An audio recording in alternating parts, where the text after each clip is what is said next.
Let's talk about the new summer release from Bella Beaute Bar. This is the Ocean Jewel palette, and look at this beautiful cover over here. I am so excited to tell you all about it. I'm going to be doing some detailed swatches for you, including up close individual shimmer swatches. Then I'll do a look with the palette, and at the end I'll give you my in-depth thoughts. Also, just in case you're new to my channel, I always like to introduce myself. My name is Noopur, and I love indie makeup and all things color and sparkle, and thank you so much for clicking on this video. I would really appreciate it if you could give this video a like and consider subscribing if you aren't already subscribed, and also let me know in the comments what you are most looking forward to this summer, because for me, where I live, it's already pretty hot and I feel like it's already summer even though we're technically still in spring. So I don't think things are going to change all that much for me once we're actually in summer. Before I give you some launch details, I just want to disclose that I did receive this palette to do some paid swatches for the brand, so you will be able to see my swatches on the website on launch day, but I will also be sharing them in this video. So this palette is launching on Thursday, May 29th at 12 p.m. Eastern Standard Time, and it will retail for $75 US, which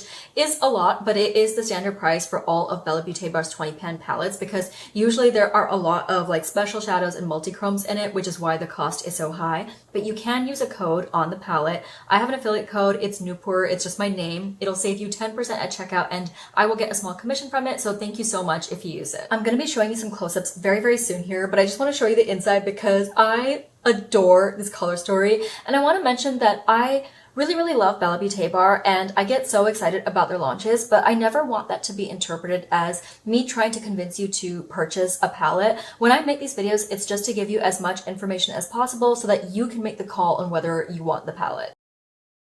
Here's the cover just in case you wanted to see what it looks like close up and in motion. Then here's the inside. It is magnetic with 11 mattes, 1 sequin matte, and 8 shimmers. Within the shimmers, there is 1 duochrome, 1 holochrome, and 6 regular multichromes. Here are my photo swatches so you can see the entire color story all at once, as well as all of the shifts and sparkle. It's me again popping in to let you know how I do my individual shimmer swatches. So I do a built-up swatch up top and a sheer swatch at the bottom, and then when I'm rotating my hand like this in front of the camera, I do it both in focus as well as out of focus, just so you can get a well-rounded idea of what the eyeshadow looks like. Heart of the Ocean is a black-based multichrome that shifts from a rich blue to indigo, then purple, and all the way to a red at an extreme angle. It is super smooth with a tiny particle size. It's more of a subtle metallic sheen than it is sparkly. Colorful Moon has a warm brownish pink base and is loaded with diamond-like blue sparkles that shift to pink, as well as minuscule red sparkles that are not super visible. I think this might be the duochrome, but the level of sparkle makes this just as special as the other shimmers. Nacre has a deep navy base with sparkles that shift from teal to blue and even purple at an extreme angle. It has a medium particle size but applies smoothly and is very high shine and sparkly. It feels really soft in the pan but not super emollient. Shark's Eye has an even deeper base than the previous shade, and it shifts from teal to blue, but there are also green sparkles mixed in throughout. Overall, though, it is less sparkly and shiny than the previous shade. It applies smoothly. Abalone has a semi-sheer magenta base with sparkles that shift from blue to purple to pink. This shade has quite a bit of texture and is flaky. If you apply pressure, it can be smoothed out, but it takes some effort. It is super glowy and also sparkly. Nautilus has a sheer light gray base and sparkles that shift green, teal, blue, and even ultraviolet at an extreme angle. This one is pretty soft in the pan, a little emollient, and moves around a bit. It is super sparkly and luminous and smooths out easily. Mother of Pearl is a holochrome that has a sheer light gray base with sparkles that shift from a desaturated pink to yellow to green. The hollow sparkles are slightly larger than the other ones, but blend well with the formula and are very visible. It smooths out easily. Oyster has a sheer blue base with sparkles that shift from blue to purple, but there are also pinprick red sparkles all throughout. It makes for a very dimensional and sparkly finish. It has a medium particle size and smooths out easily. So I'm only doing one look in this video because I already have a second look planned for short form content where I'm going to be using some of like these tones over here to do like a tropical fish emoji look, like, you know, the one that's like a yellow, green, and blue fish, that one. And so for today's look, I want to use some of like the more purple and like cool tone blue shadows, like mostly on this side of the palette, I think. I'm gonna start by picking up this purple matte over here. And just in case you're new to my channel, the way that I do my tutorials is I'm gonna be showing you the application on this eye, but I'll already have the step that I'm showing you completed on this eye so you know what I'm working towards. I feel like I say this in every single video where I'm using Bella Beaute Bar, but their mattes are really so easy to work with. They are one of my favorite formulas for mattes amongst indie brands. They're just so good. Because look at this pigment that I'm getting from the purple, yet it's pretty easy to blend out, and I feel like That's particularly hard to do with purple shades. And by the way, the purple shades in this palette are different from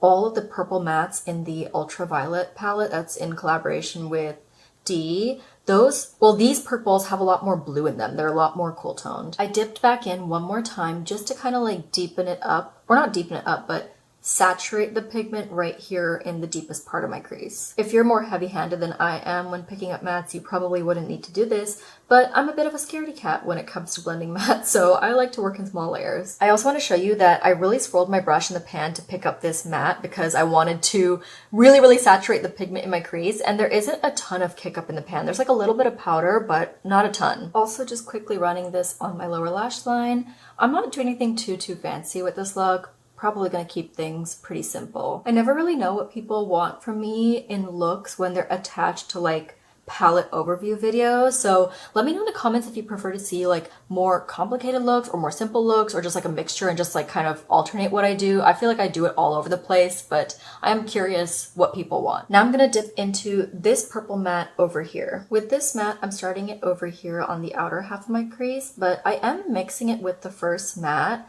I'm kind of going for a tone that's in between the two because the first matte has quite a bit of blue in it, and this one is like a little warmer. It's not like a super warm tone purple, but it is warmer than the other one. And I didn't want to go in with this one first because it is also darker than the first one. So, you know, I like to work from light to dark. I wiped off my brush to make sure that there's no pigment on there. And now I'm going to blend out this outer edge over here. And I'm also taking out here into the outer corner area in preparation for my deepening up shade. This eyeshadow is super pigmented. I feel like it's more pigmented than the other purple because I feel like I picked up the same amount when I went in with it, but it laid down just like a lot more pigmented. And also running this on the lower lash line again, but not taking it in all the way. Now to smoke things out a little bit, I'm gonna pick up this eyeshadow over here. With this eyeshadow, I'm actually starting on my lower lash line, and this is a trick that I do whenever I don't want to go like too ham with the smokiness on the outer corner. I'll start here to kind of like guide the shape. I don't know what it is about starting here, but it kind of helps me just like figure out how much I want to put on the outer corner. Now I'm switching to a small blending brush, picking up the same shade, and I'm going to first start tapping that here on the outer corner. This shade is also, shocker, very pigmented, so I'm going in with a very light hand first and just slowly feathering it into the lid a little bit. Picked up a tiny amount more, and again I'm going to stamp that right here. Whenever I want to be very careful with the blend and not let the smokiness like overtake the rest of the eyeshadow, I kind of just use small tapping motions, especially because I already have some purple down here. I don't necessarily need to like blend this out too much. I just kind of need to like tap it out. And now I'm going to do really careful small blending motions. Now I'm going to move on to shimmers, and I'm picking up this one down here. This is going to go over my entire lid pretty much, and I am going to be using other shimmers from the palette, but just trust me on this. It needs to go all over the lid. This eyeshadow is so pretty. It has these tiny red flecks throughout it, like just pinpricks that add some dimension. It is a little bit crumbly, so I'm probably going to get some fallout doing this on camera, but there are ways to avoid that if you really care about it. Now I'm going to pick up this black base multi-chrome over here. With this eyeshadow, I'm going to pack it over where I put that smoky matte on my outer corner,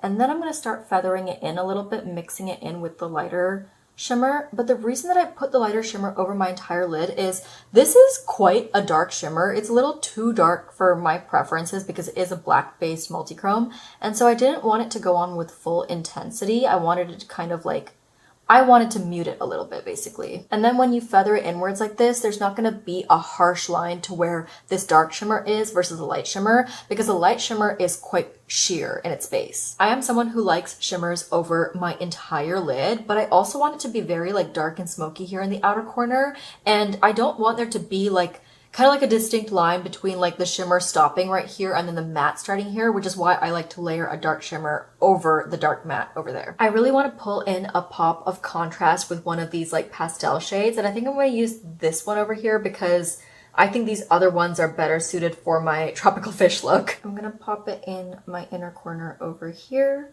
This shade is super pigmented for something that's like a pastel neon. I feel like usually I have to really build up these types of shades, but I mean, That's a good amount of pigment already. I'm also gonna run it over here on the like inner lower lash line to meet the purple. Over here it does require a little bit more building up, but that's because I have like a ton of powder over here already that set my concealer. Now for the final touch, I'm gonna dip into this shimmer over here. I'm putting this in my inner swoop, but I'm making sure not to cover up too much of that pastel green matte because I do want that to pop quite a bit. But this shimmer does shift to a green at an angle, so I think it does mesh well with that pastel-y green in the inner corner. But then the pink tones also blend really, really well into the purple over here. And it's a holochrome, so you get that rainbow goodness. Here's the final look with the rest of my makeup on. I'm very happy with how it turned out, and I feel like it really encapsulates the more purpley cool tone side of the palette, and at the same time it makes me really excited to dip into the other shades, the more like tropical fish shades, the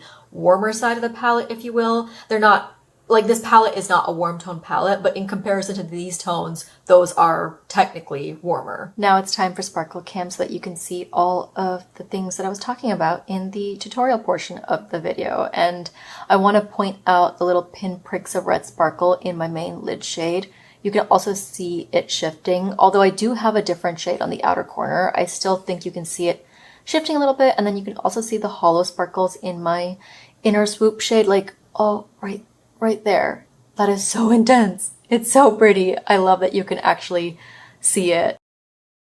Before we get into this portion of the video, I just want to mention that this is not a review. It's very much an overview of the palette. Today was the first time I even touched the palette, both swatching as well as using it, and I need to use it a lot more for this to be considered a proper review. That said, I do like to give you as much information as possible, and if I miss anything, please just let me know in the comments and I'll try to get back to you. Let's talk about the cover first because there is a lot going on here. There's that holographic, like crystallized layer to it. I don't know what like the technical name for that is. There's also this graphic in the background, and then there's the Ocean Jewel text, and it's very, very busy, so the text does get a little bit lost in all of this, but to me it almost reads as like, you know, like a hidden ocean jewel type of vibe. Let's talk about the color story first. So this is very much like a split color story to me, both in terms of, like I was saying, like this is like the more cool tone side of the palette, and then we have some like warm tones over here, but also in terms of like the top half of the palette is quite deep, and then the bottom half is very, very bright. And I remember when I did my swatches, that's how I split them up, and there's just like a totally different feel to both sets of swatches, and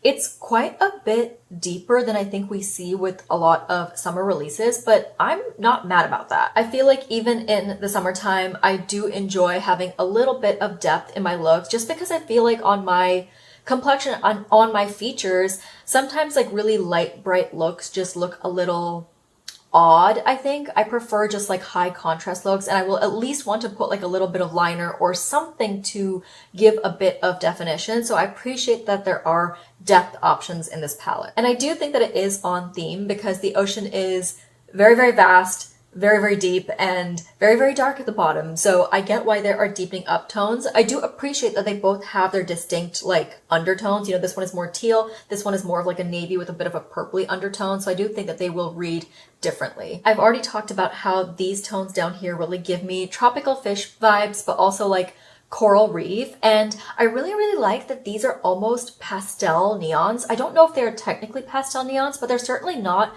true neons, but they're not pastel either. They have like a lot of brightness to them, and I really, really like these because I feel like at least with this one, it was very, very easy to build up to like this amount of pigment. And I feel like sometimes with true pastels, they don't build up very easily, specifically with the Pastel Garden from Bella Beaute Bar. That's not my favorite palette from them. I feel like the pastels in there are very thin and have a lot of white pigment in them, so they just kind of show up very similar on my skin tone, and they're also just like a little harder to build up, but I didn't have that problem with this shade here. And based on how these two swatched, I anticipate that I will have a similar experience with them. Also, when I was talking about depth, I skipped over this matte over here because it is a sparkle matte, so I probably just won't use that matte. I don't really like sparkle mattes. I find that they are a little difficult to work with. The sparkles get everywhere, and while I don't mind shimmer fallout, I feel like with a matte, it just gets into like dangerous territory when you get fallout. I also want to talk about these two neutral shades over here, which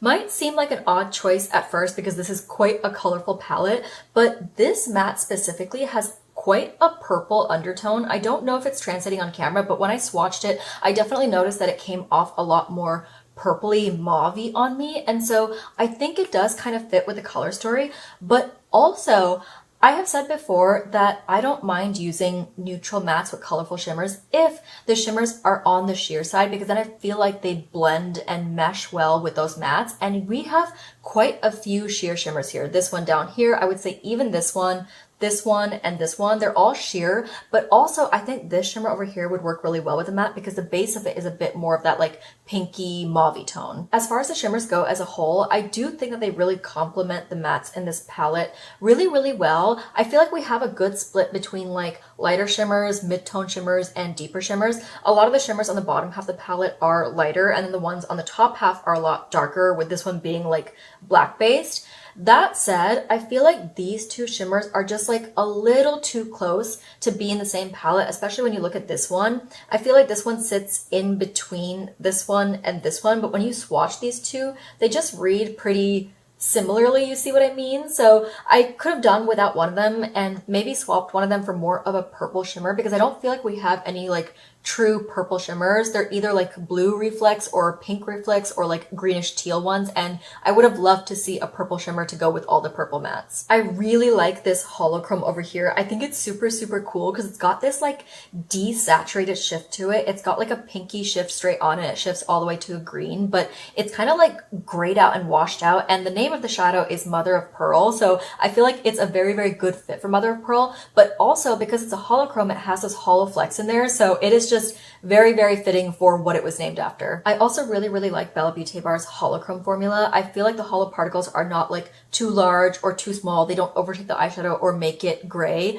I feel like this eyeshadow is intentionally a little washed out and grayish, but in the other holochromes that I have from the brand, the hollow particles are never what is making the eyeshadow gray, if that makes sense. I will say I'm not the biggest fan of this shimmer over here. I feel like the texture is just like a little difficult to work with. It's a little flaky, and when I was swatching it, I had to really press down on it to smooth it out to get it to be an even layer. So I haven't used it on the eyes yet. I don't know if that's how it will perform on the eyes, but just based on how I swatched it, I don't have the highest opinion of it. I also want to note that this shimmer over here is just a little bit emollient and moves around a bit in the pan. It's not like super, super squishy or oily, but if you are prone to creasing, I would watch out for this shade. And then really, really quickly, because I have a feeling that people are going to ask, here is Ocean Jewel next to Ultraviolet. So you can see all of the purple shades together. And I was saying that the purple shades in Ocean Jewel have a lot more blue to them. So